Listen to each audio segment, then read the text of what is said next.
Jens Büchner starb am 17. November im Alter von nur 49 Jahren.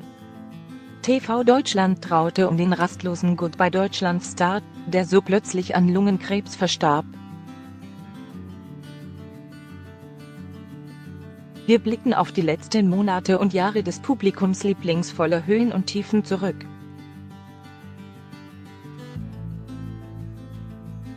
Jens Büchner wurde Ende 2010 durch seine Teilnahme bei Goodbye Deutschland bekannt. Der gelernte Finanzwirt aus Sachsen-Anhalt wanderte vor knapp 8 Jahren nach Mallorca aus. Sein Traum vom Leben auf der Sonneninsel wurde jedoch immer wieder zum Albtraum.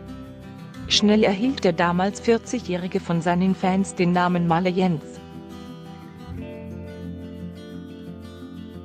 Als chaotischer Auswanderer wurde er zum Highlight der Fox-Sendung Goodbye Deutschland und baute sich eine riesige Fanbase auf. Die Zuschauer konnten seither die Höhen und Tiefen des Malle-Stars miterleben.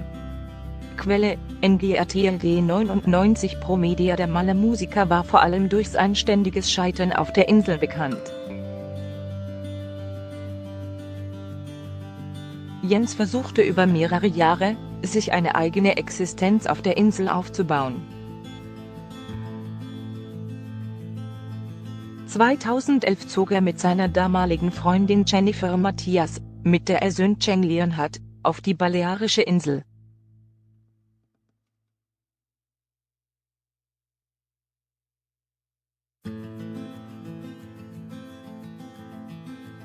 Der Stress im eigenen Geschäft brachte das Pärchen an seine Grenzen. 2013 trennten sich die zwei. Seit ihrem Liebesaus wurden Jenny und Jens getrennt voneinander von Goodbye Deutschland begleitet. Die junge Mutter führt die Boutique unter neuen Namen alleine weiter. Jens schlug sich immer wieder mit Aushilfsjobs durch, arbeitete als Küchenhilfe und Heizungsverkäufer und musste sogar bei Freunden übernachten. Während der Dreharbeiten stellte er dem TV-Team 2 neue Liebschaften vor, die jedoch recht schnell wieder Geschichte waren. Ex-Flamme Sarah Liesenhoff wusch später in OK. Schmutzige Wäsche bezeichnete Jens als charakterlos. Er beendet Sachen nicht einfach ordentlich, fängt schon was mit der nächsten an, ohne vorher Schluss zu machen. Ein paar Monate waren Sarah Liesenhoff und der Chaos-Auswanderer ein Paar. Copyright-Warenzeichen Fox 99 Pro Media. Für Büchner selbst war das Jahr 2014 der absolute Tiefpunkt, wie er uns später verriet, vertraut er OK exklusiv in einem Interview an. Ich habe die verrücktesten Sachen gemacht. Ich habe gegoogelt, wie man sich am besten umbringt. Der Suizidgedanke war immer präsent, auch sein Selbstvertrauen sei damals völlig am Ende gewesen. An mir haftet ja noch immer dieses Image, das ist ein Loser, der weiß nichts, und der kann nichts. Das ist ein Volldepp. Irgendwann reicht das für das eigene Ego. Klar hatten die recht. Ich war völlig am Ende. Jens Büchner quälten 2014 sogar Selbstmordgedanken. Copyright-Warenzeichen DDP Images. 2015 begann der Sänger aus Leidenschaft seine Karriere am Ballermann mit den Songs Pleite, aber Sexy und Arme Sau schaffte er den Durchbruch. Überhaupt war 2015 Jens, ja, denn auf einem Stadtfest in Delmenhorst traf er zum ersten Mal seine heutige Ehefrau Daniela. Die beiden verliebten sich ineinander. Dani brachte 3 Kinder mit in die Beziehung und zog mit ihren Kids und Sack und Pack nach Mallorca. 2016 wurden die beiden noch einmal Eltern von Zwillingen Diego Armani und Jenna Soraya Machem. Jens, Großfamilie komplett.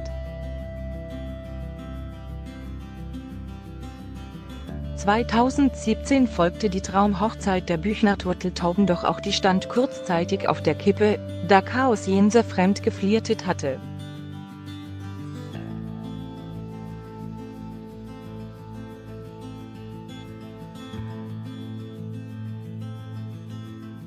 Doch mit dem Erfolg kam auch der Stress, denn Jens eilte von einem Termin zum nächsten, stand regelmäßig auf der Bühne, nahm an TV-Formaten teil und hatte zusätzlich noch die Verantwortung für seine insgesamt 8 Kinder.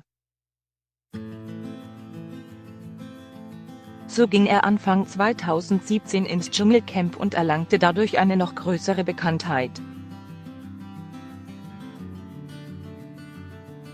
An Tag 13 war dort Schluss für ihn, immerhin Platz 6. Copyright-Warenzeichen NGRTLD. Ebenfalls im Januar 2017 war Büchner in einer Folge von Deutschland sucht den Superstar zu sehen, wo er mit seiner Eigenkomposition Augen zu und durch die Nacht im Casting scheiterte. Im Juni 2018 zogen Jens und Dani ins Sommerhaus der Stars und mussten sich eine Welle der Kritik stellen, da sie ihre XXL-Patchwork-Familie sich selbst überließ.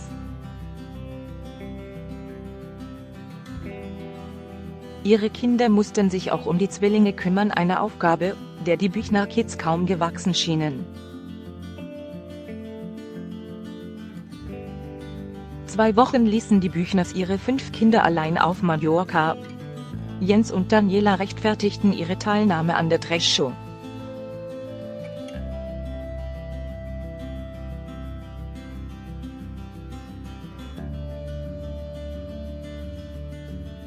Um ihre Geldsorgen in den Griff zu bekommen, zogen die Büchners im Juni 2018 ins Sommerhaus der Stars ein.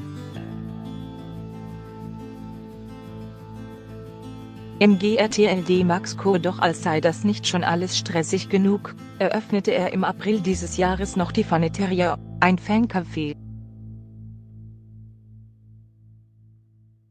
Das Restaurant sollte Anlaufpunkt für seine Anhänger werden.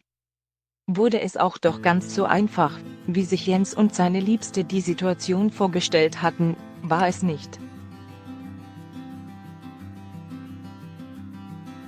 Immerhin waren die beiden blutige Gastroanfänger.